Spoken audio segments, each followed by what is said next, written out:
Hey y'all, just wanted to check in with everybody, say hi, and show you what I got from Chewy. I ordered online this kibble. It's called Zeal. I think it's the comparable brand or offshoot from Ziwi, Z-I-W-I, which is very high quality food that I like to give especially my puppies, my growing dogs. And I would just supplement their food with it as they get older. So I kind of use it as a topper because it's so expensive. It's not really, I don't think I'd be able to just feed only Ziwi, but for a time there, Ziwi wasn't available at even online. I did a search at all different stores and the inventory was just low.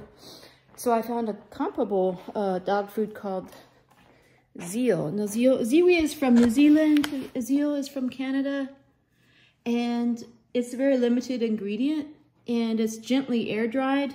Gently air drying supposedly helps to maintain those micronutrients that might otherwise get denatured in the very high heat process that they use to make conventional kibble.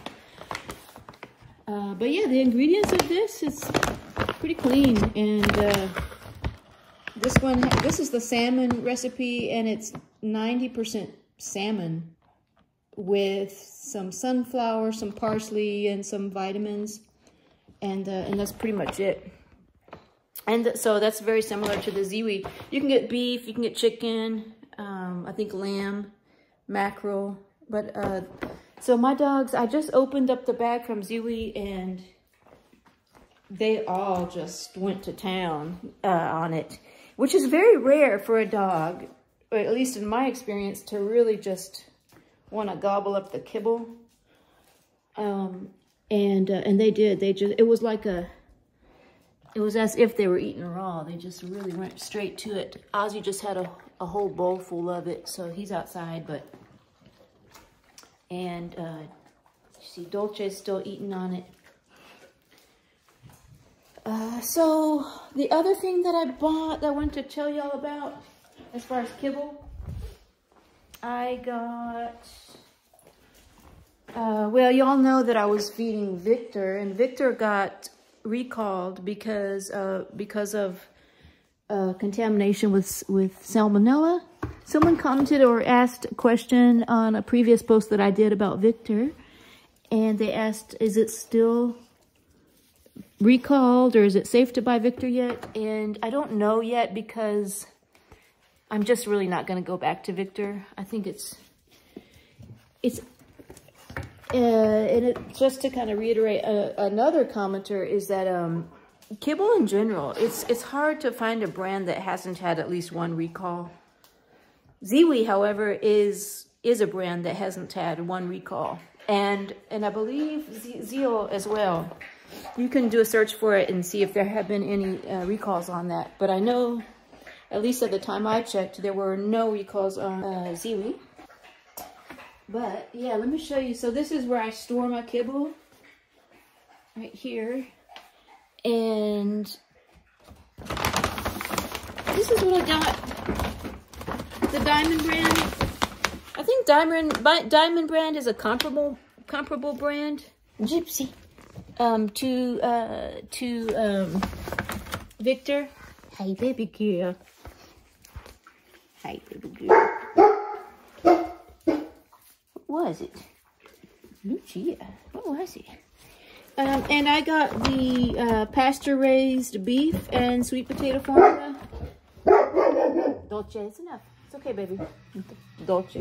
There's Dolce doing some gardening. But I did notice a difference when I put the two kibbles next to each other. They went right for the Zeal, and they didn't touch the Diamond brand, so it's not as appetizing to them, apparently, which is kind of expected. My dogs they don't tend to go crazy over conventional kibble. They kind of just eat it if they're starving. They'll eat it, you know. But so yeah, what I'm doing, because economically, I don't think I could sustain feeding Zeal only. So what I'm doing is I'm just kind of mixing it.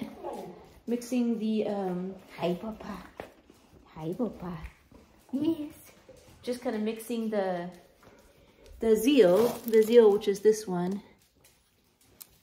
And it even smells like salmon, you know, it smells pretty clean. I'm just mixing the Zeal with the Diamond.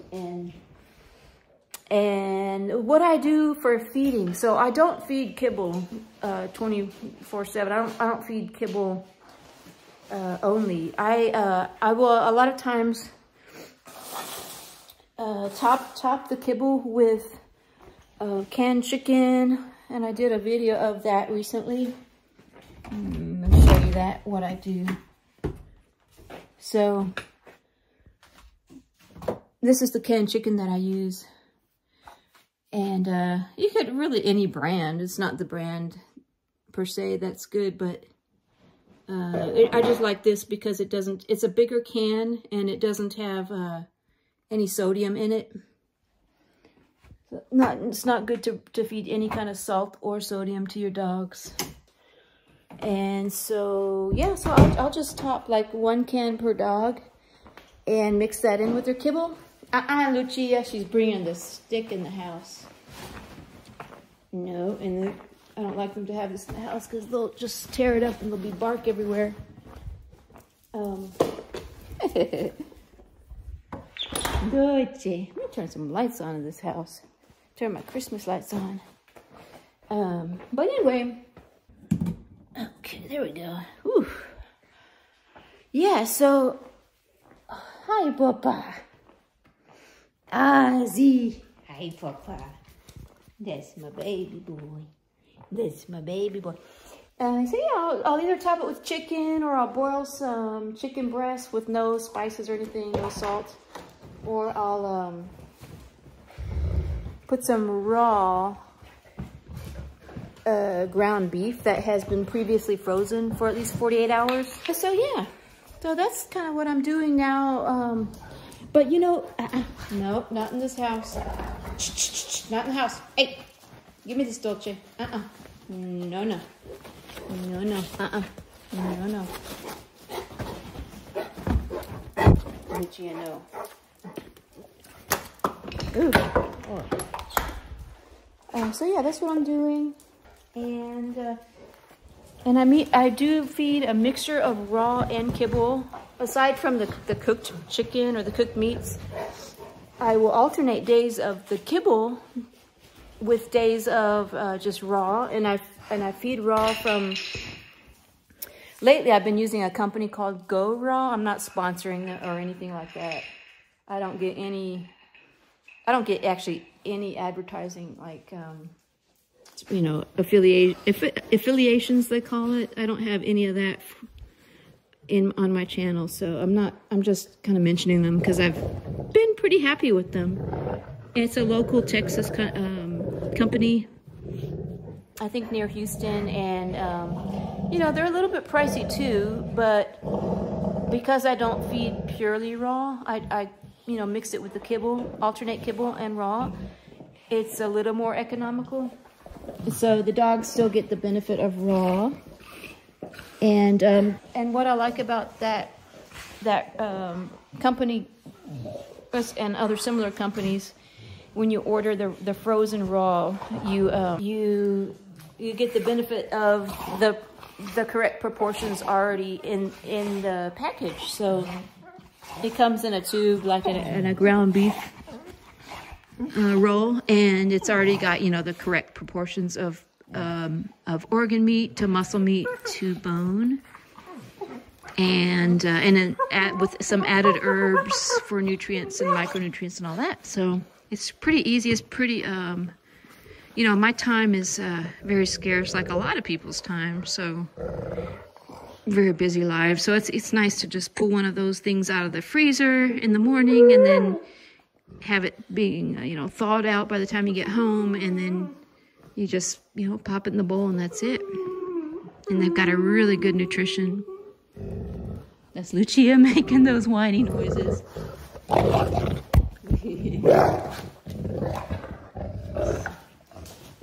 Yeah, see, that's that little growl that Dolce's doing is more like a playful growl. They're all just playing right now.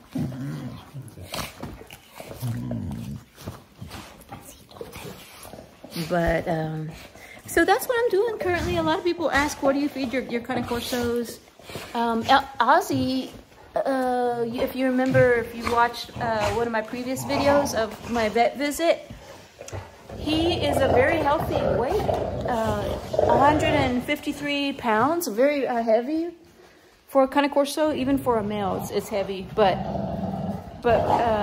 he's very large boned, so proportionately, that's a good weight for him.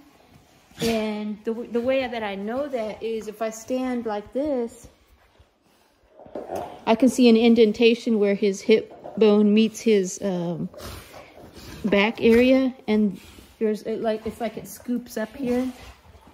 So, and I can see his last rib. So that's what you want. You don't want to see all of their ribs, but you want to see at least, you know, their last rib, which I can see. So he's a very healthy weight, and he's maintained roughly, you know, 150 pounds, give or take 1 or 2 pounds, for the last, I want to say 2-3 years, which is great. And that's my baby boy. So, but yeah, he does also get a good amount of exercise, and he spars with the other Corsos. And, you know, they get pretty rigorous exercise in the morning and in the evening. So, yeah, so far I'm pretty happy with that feeding routine. Hey, darling. Let me know in the comments, y'all, what you feed your dogs, especially if you have a big dog. I'm really curious what y'all are doing. Is anybody out there feeding Victor? And anybody out there, you know, who stopped feeding Victor because of the Salmonella recall? And anyone started back up feeding Victor? He's got an itch right there. So yeah, you know, over time I've switched my dog food, my KIBBLE brand, a couple times. Look at this girl. Look at this crazy girl. Litchi, yeah, she's still very much a puppy. She's a year old. But she's got great teeth.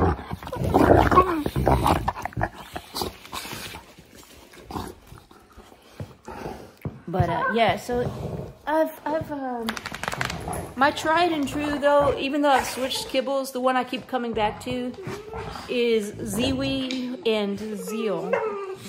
I think quality wise, those are very hard to beat. You know, I don't think there's been any recalls on those two brands. I think it's good if you ever pick a KIBBLE brand to really look, just do a Google search and Google the name of the brand and then recall. And you can see over, you know, the history of how many recalls there's been, if any. But yeah, I think in general, especially with conventional KIBBLE, you know, the popular brands that are kind of mainstream that you can get in the chain stores, and I think in general, it's very common for there to be a recall, at least one over any given period of time, and it's a gamble. It's like, you know, like Russian roulette. You just never know when the bag that you bought has a potentially dangerous or even deadly ingredient.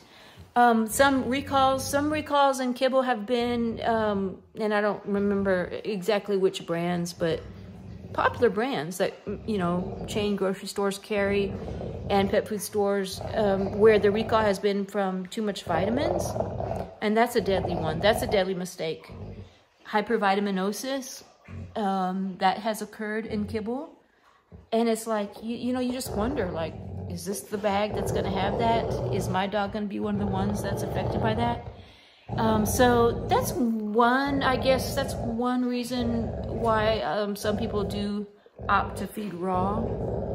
I think that it's less likely for something like that to happen in raw food.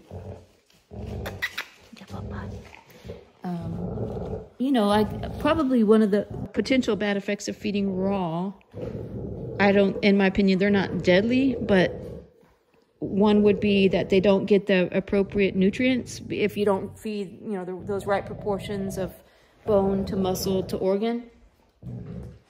So your dog could be deficient in one or more nutrients, but that's easily corrected by just knowing what the proportions are and buying a good brand. If you buy a good brand that's known to have good proportions, or you do the work yourself and you make sure that you got all the nutrients.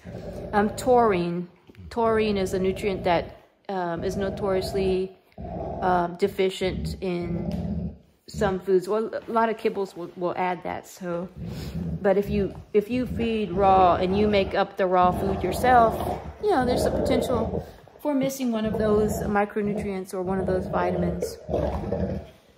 And then the other being introduction of a parasite if you feed raw, especially if you don't feed it 20 or 48 hours prior to feeding it. If you don't freeze it, I mean, then I think that the risk is greater of a parasite. But even if you freeze your meat, there's still risk of parasite introduction. Some parasite, especially like the cyst form, can survive freezing. So it's rare, but it's, you know, the risk is never zero.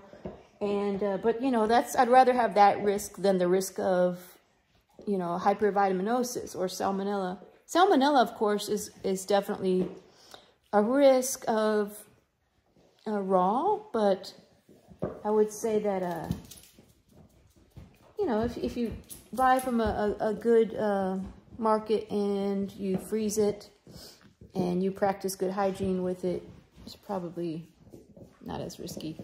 But again, most dogs can survive salmonella if they're relatively healthy and not a puppy.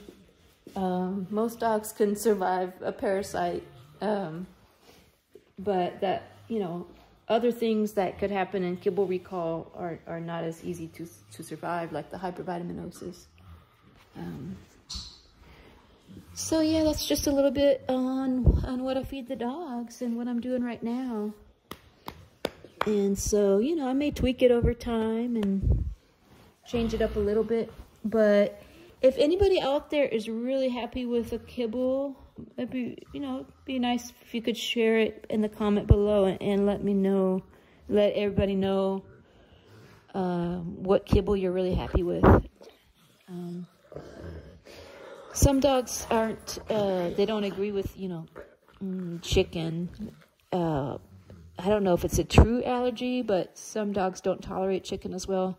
I haven't seen that in my dogs, but you know, most kibble, even that you buy, there's all kinds of options, from lamb to beef to chicken. You can always do that. But anyways, y'all, I will cut this video at a decent time. I know it's getting kind of long. It's getting late here. And I gotta get some dinner and get ready for the next work day. Okay, baby girl. Hope everybody's having a good night. Thanks for watching. Thanks for tuning in. Don't forget to subscribe. And see you on the next one. Bye, y'all. Z. Hey, Papa. Hey, Papa. Yes. This is my baby boy. He's squishy face, honey. You got a squishy face. Ozzy's doing much better with that drooling problem that he had, by the way. If anyone remembers that video, he had some drooling going on that was like constant from one side of his mouth. And it's doing much, much better. So, good boy, Papa. I love you, Papacito. I love you. What you got, Doche? You got it. Come on, Tux. Come on. Come on, this bag. Come on up. Come on. Come on, Tuxie. Come sit up here with me. Good boy. Good boy, Tuxie. Good boy. Okay, Tuxie. Come on. Gypsy. Come on, Gypsy. Okay, baby.